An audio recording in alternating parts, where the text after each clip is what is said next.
ప్రజాస్వామ్య పద్ధతులను సంరక్షించుకోవడానికి రాజ్యాంగం, నియమ నిబంధనలు, వివిధ పద్ధతులు అవలంబించే విషయంలో మన ప్రభుత్వాలు ఇప్పటి వరకు తీసుకున్న అనేక నిర్ణయాలు ఎన్నికలు ప్రశాంతంగా లోపభూయిష్టం లేకుండా ఎవరి చేతుల మీదనో కాకుండా ఆశించిన మేరకు జరగాలని కోరుకుంటూ నిర్ణయాలు తీసుకుంటూ వస్తుంది.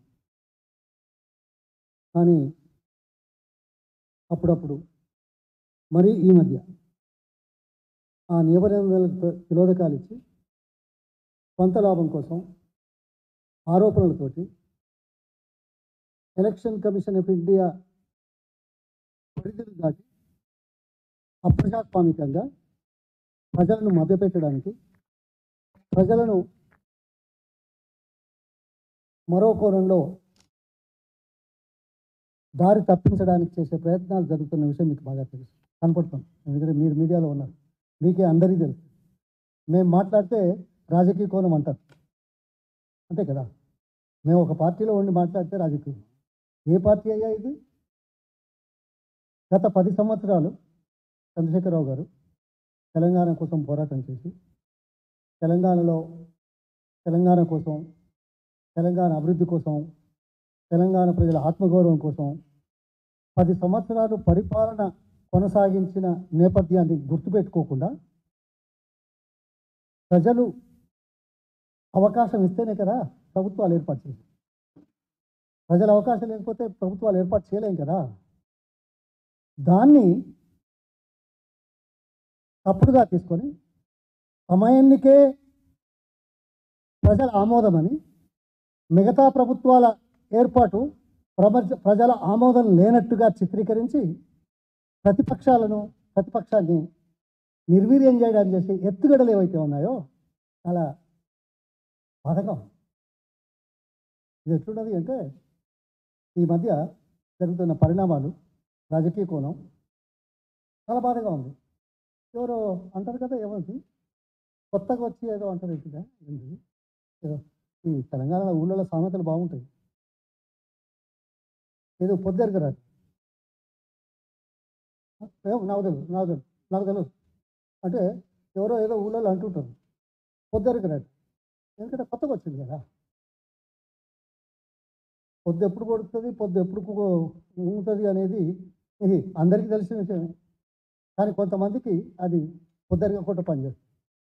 ఇప్పుడున్న అధికార పార్టీ అట్లాగే. దురదృష్టం ఏంటంటే, ఎన్నికలు ప్రశాంతంగా జరగడానికి చేసే కార్యక్రమాలలో అన్ని పార్టీలకు సమానమైన అవకాశాలు, పరిస్థితులు నిలిపే విధంగా చేయాల్సిన బాధ్యత నుంచి తప్పించుకొని అధికార పార్టీ మరి ఈ రకంగా పనిచేస్తాం. అందుకే మరి భారత రాష్ట్ర సమితి తరఫున నిన్న ఎలక్షన్ కమిషన్ ఆఫ్ ఇండియాకి వీళ్ళ కావాలని చేస్తున్న ఆరోపణలు, వాస్తవాలతోటి వారికి రిప్రజెంటేషన్ ఇవ్వడం జరిగింది. పంపించారు, అది దాంట్లో ఇచ్చేయడం జరుగుతుంది. Free and fair elections and level playing field for all political parties is the motto, is the constitutional guarantee. అందుకే ఎలక్షన్ కమిషన్ ఆఫ్ ఇండియా దృష్టి తీసుకుపోయింది. ఏమైంది, 10 సంవత్సరాలు పరిపాలన చేసిన తర్వాత ఏం తెలవనట్టుగా అనుకుంటే వాళ్ళే ఎవరో మనకు అర్థమైంది. ఇక్కడ రేవంత్ రెడ్డి గారు గతంలో పిసిసి అధ్యక్షుడిగా, ఎన్నికల తర్వాత ముఖ్యమంత్రిగా ఉన్నారు. ఇది ఎవరు కాదనే విషయం కాదు. కానీ ఎన్నికలకు ముందు ఏ ఆరోపణ చేశాడో without basis for gaining people's support, ఏ ఆరోపణలు అయితే చేశాడో అవే ఆరోపణలు ముఖ్యమంత్రి అయిన తర్వాత కూడా చేస్తూ వచ్చాడు. అంతే ఉన్నట్టు నా ముఖ్యమంత్రి పదవిని ఈ ఆరోపణల మీద రుజువు చేయించే పద్ధతిలో ప్రతిపక్షాన్ని ఢీకొట్టడానికి, ఎన్నికల్లో లబ్ధి పొందడానికి చేసే ప్రయత్నం మొట్టమొదటి సారిగా ఏ ఆరోపణలు అయితే చేశాడో ఆ ఆరోపణలు ముఖ్యమంత్రి కూడా అదే మాట చెప్తారు. అంటే నీ అధికారాన్ని దుర్వినియోగం చేస్తున్నట్టే కదా. అది కూడా చూడండి, ఒక పోలీస్ ఆఫీసర్ మీద ఎస్ఐబి స్టేట్మెంట్ ఇచ్చాడు. ఏమన్నాడు? చాలా దురదృష్టం, నేను జైల్లో పెడతాను అనే మాట అన్నాడు. ఆ మాట అనడానికి వ్యవస్థ ఉంది కదా, అంటే ఇన్వెస్టిగేషన్ చేయడానికి. ముఖ్యమంత్రి అయిన తర్వాత కూడా ఇన్వెస్టిగేషన్ చేసే అవకాశం ఉంది కదా. నీ ఆలోచన, నీ అభిప్రాయంతో ముఖ్యమంత్రిగా ఆ కోణంలో రుజువు చేయడానికి లీకేజ్ తోటి కాలం గడుపుతున్నాడు. అదేవిధంగా ఇంకా ఏంటంటే, మీరు చూస్తే చాలా గమ్మత్తు. పార్లమెంట్ ఎలక్షన్స్ ఉన్నాయి కాబట్టి ఈ అఫీషియల్ మిషనరీని బాగా వాడుకోవడం జరుగుతున్నది అనేది మేము ఆరోపణ చేస్తున్నాం. ఆరోపణ నిజమా కాదా అనేది ఎలక్షన్ కమిషన్ చూడాల్సి. ఇప్పటి వరకు ఎలక్షన్ కమిషను ఎన్ని పర్యాయాలు ఎంతమంది ఆఫీసర్లను ఏమాత్రం కొద్దిగా తేడా వచ్చినా ట్రాన్స్ఫర్లు చేసి కొత్త వాళ్ళని పెట్టి ఎలక్షన్లు సజావుగా జరగాలనేది చేస్తున్నదా లేదా? అది ఇక్కడ ఎందుకు జరగట్లేదు? హోమ్ మినిస్టర్ పోర్ట్ఫోలియో తన దగ్గర పెట్టుకొని తను పదవిలోకి వచ్చిన తర్వాత కొత్త వాళ్ళని తీసుకొచ్చి వాళ్ళతోటే నడిపిస్తున్నాడే. అంటే నీ ఉద్దేశం చాలా క్లియర్గా కనపడతా ఉన్నది. ప్రతిపక్షాన్ని దెబ్బతీయడానికి, ఆరోపణలతో కాలం గడిపి ప్రజలతో ఓట్లు దండుకోవడానికి పార్లమెంట్ ఎలక్షన్లు చేస్తున్నాం. ఒక్క మాట, ఈ ఎఫ్ఐఆర్ ఎప్పుడైనా ఈ ఆఫీసర్ మీద వేసింది 10వ తారీఖు మార్చి. ఎప్పుడయ్యా గవర్నమెంట్ వచ్చింది? 7వ తారీఖు ముఖ్యమంత్రి అయినా. 10వ తారీఖు మార్చి అంటే 6 రోజుల ముందు ఎలక్షన్ ప్రకటిస్తున్నారు. 16వ తారీఖు ప్రకటించారు. ఆ రోజు నుంచి ఎలక్షన్ ఇది ఉంది. ఈ పేపర్ అంతా మీకు ఇస్తాను. With all details will be there, not only of my మాటలు కాకుండా ఇవన్నీ మీకు. అయితే 10వ తారీఖు ఇచ్చి 16వ తారీఖు ఎలక్షన్లు వస్తే ఎవరితోటైతే ఎవరి మీదనైతే మాట్లాడారో వాళ్ళనే ఉపయోగించుకొని వాళ్ళ మీద ఆరోపణలు చేసేటువంటి పరిస్థితి, కేసులు పెట్టే పరిస్థితి చూస్తే చాలా బాధగాదు. ఇంకా ఇక్కడ ఏంటంటే 4వ తేదీ డిసెంబర్, ఇది ఎన్నికలైన మరుసటి ఒక పోలీస్ ఆఫీసర్ మీద వాళ్ళ బాసే, ఇంకెవరో కాదు, ఎప్పుడు 2019 నుంచి ఆయన బాసు ఆయన కేసు ఫైల్ చేశాడు ఆయన జూనియర్ మీద. ఏ రోజు? డిసెంబర్ 4వ రోజు. 2019 నుంచి పనిచేస్తున్న ఉన్నతాధికారి ఆయన కింద ఉన్న అధికారి మీద 4వ తేదీ ఎఫ్ఐఆర్ పంజగుట్ట పోలీస్ స్టేషన్లో వేశాడంటే ఏమనుకోవాలి? ఈ 4 సంవత్సరాలు ఆయన కింద పనిచేసిన ఆయన ఏం చేసిండో కూడా తెలియదా? ఏం చేసిండో తెలవకుండా ఉంటే దానికి నువ్వు కూడా శిక్షార్హుడుగా. నీ కింద పనిచేసిన ఆయనే దొంగ అని అన్నప్పుడు, అంటే చట్ట వ్యతిరేక కార్యక్రమాలు చేశాడని కంప్లైంట్ చేస్తున్నావే, నీ దగ్గర పనిచేసిన చట్ట వ్యతిరేక కార్యక్రమాలు చేస్తే 4.5 సంవత్సరాలు నువ్వేం చేసావు? నువ్వు కూడా చట్ట వ్యతిరేకంగా పనిచేసినట్టే కదా దాని అర్థం. ఇది కనుక చట్ట వ్యతిరేకం అయితే దీనికి జవాబు చెప్తారు? ఎవరిని మాట్లాడతారా? లాజిక్ ఉందా? దయచేసి మీరే చూడండి. మీడియా ఇగో ఇటువంటి ఆరోపణలతోటి కాలం వెలబుతున్నారు. This is really bad. This is really bad.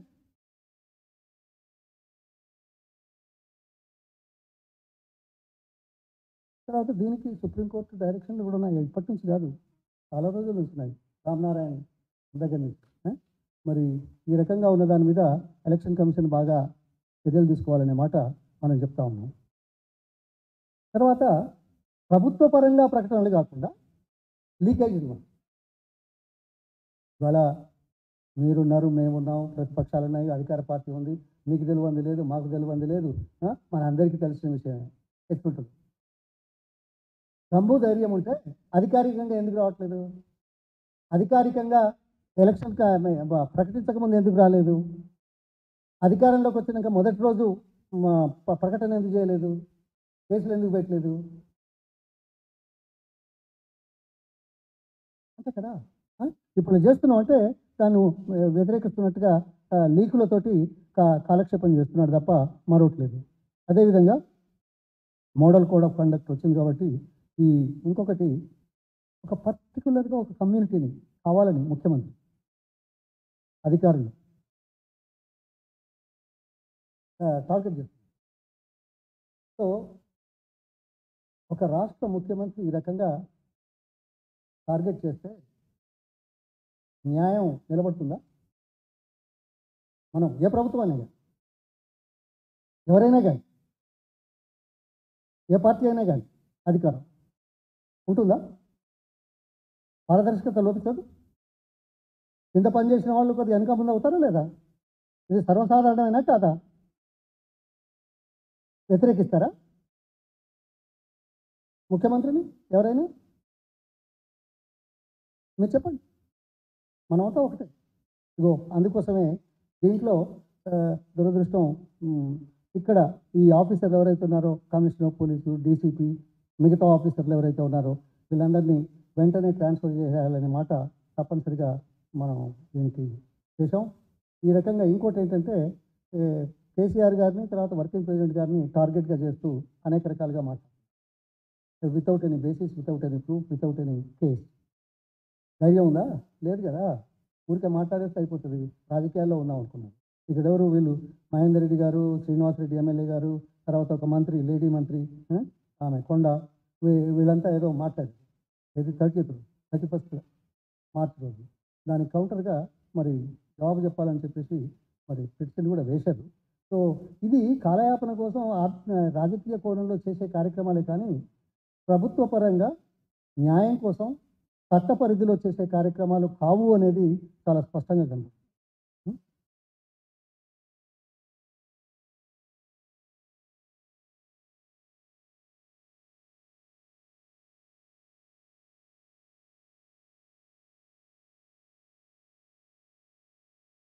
ఇవన్నీ మీకు 5 పేజీలు ఉన్నాయి. 5 పేజీలలో చాలా స్పష్టంగా ఉంది ఇంపార్టెంట్. ఇది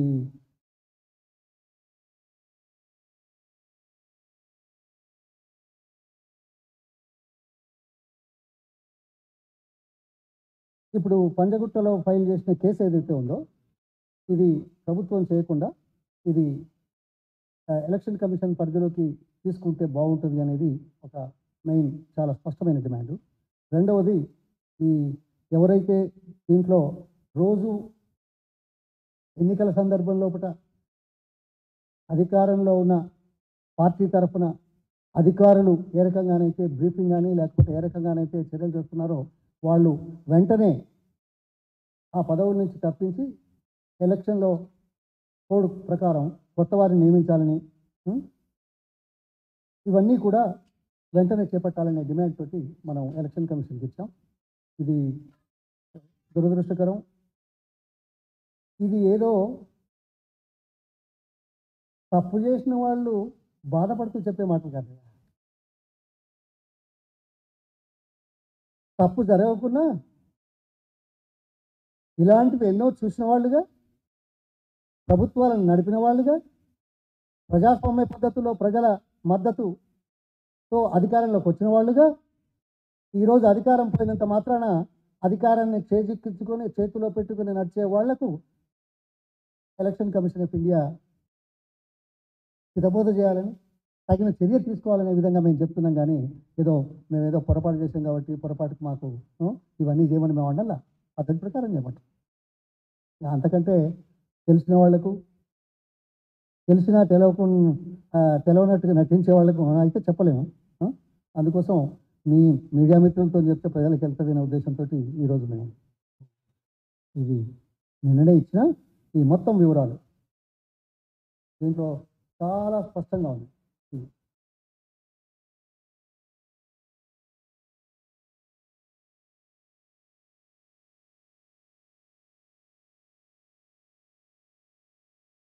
ఈనాటి రాజకీయాల్లో ఆరోపణలు ప్రత్యారోపణలకు ఊహించి మాట్లాడే రాజకీయ నాయకుల మాటలకు వచ్చే ప్రచారానికి ప్రజాస్వామ్య పద్ధతిలో ఎన్నికలు సవ్యంగా నడవడానికి దయచేసి ఎలక్షన్ కమిషన్ చర్యలు తీసుకోవాలని చెప్పేదానికి అంత ప్రచారం రాకుండా ఉండకుండా చూడాల్సిన బాధ్యత మీ మీద మా మీద ఉందని దయచేసి ఈ అంతకంటే నేనేమంటా ఇక ఒకటి రెండో పాయింట్ దీనికి సంబంధం లేదు. నేను సోషల్ మీడియాలో పెట్టాను ఆల్రెడీ, పెట్టకముందే రాకముందు. ధాన్యం కొనుగోళ్ళు, రైతులు, ప్రభుత్వం, పవర్ పాయింట్ ప్రజెంటేషన్స్, అధికారులు, మంత్రులు, అలా చాలా ఉన్నాయి విషయాలు. ఇలా 2-3 అంశాలు. ఈ సంవత్సరం మార్చి 25గా వాళ్ళు ఓపెన్ చేసింది. గత సంవత్సరం కంటే ఎక్కువ ఓపెన్ చేసామని ఇంకో 100 అని చెప్తున్నారు. పర్వాలేదు, అవసరం ఉన్నప్పుడు చేయాలి కదా. 25 నాడు ఓపెన్ చేసామంటే అన్నీ ఆ రోజు అయినాయని నేను అన్నా. మెల్లగా ఈ 15-20 రోజుల్లో ఈ స్థాయికి వచ్చింది. కానీ దౌర్భాగ్యం ఏంటంటే మార్చి 25 నుంచి ఈరోజు ఎన్ని రోజులండి? అవి 6 రోజులు, ఇది 15 రోజులు, ఈ ఆడితోటి 16 రోజులు, అంతే కదా. 21 రోజులు. సరే 20 రోజులు అనుకోండి. ఎన్ని ఓట్లు తీసుకున్నారే? 2,69,900 అంటే 2,70,000 టన్నులు. 20 రోజుల్లో 2,70,000 అంటే సగటున ఎంత పడుతుంది?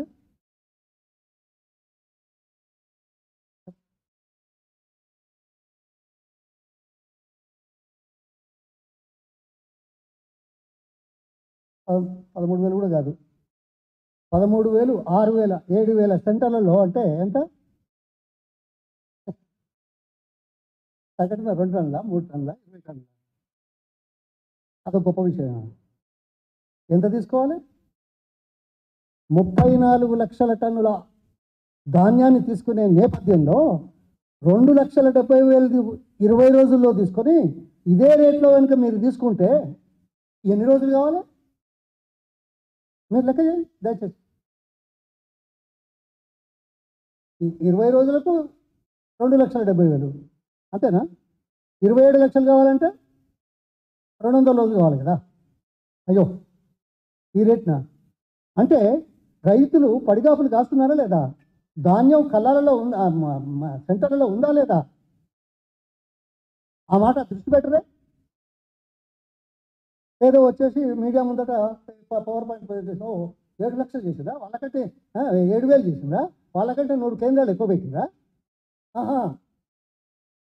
జనాన్ని మభ్య పెట్టడానికి కదా. ఏమైనా అవగాహన ఉన్న ఇది ప్రభుత్వమేనా? ఏ ముఖం పెట్టుకొని ప్రజల ముందుకు వచ్చారే అధికారులు, మంత్రులు? అదే కాదు, ఏదోనట 5,000 రూపాయలు వాళ్ళ అప్పులు ఏదో తీసిందట. సివిల్ సప్లైస్ కార్పొరేషన్ క్యాపిటల్ ఎంతో తెలుసా? పేడప్ క్యాపిటల్ ఎంతో తెలుసా? ఆథరైజ్ క్యాపిటల్ ఎంతో తెలుసా?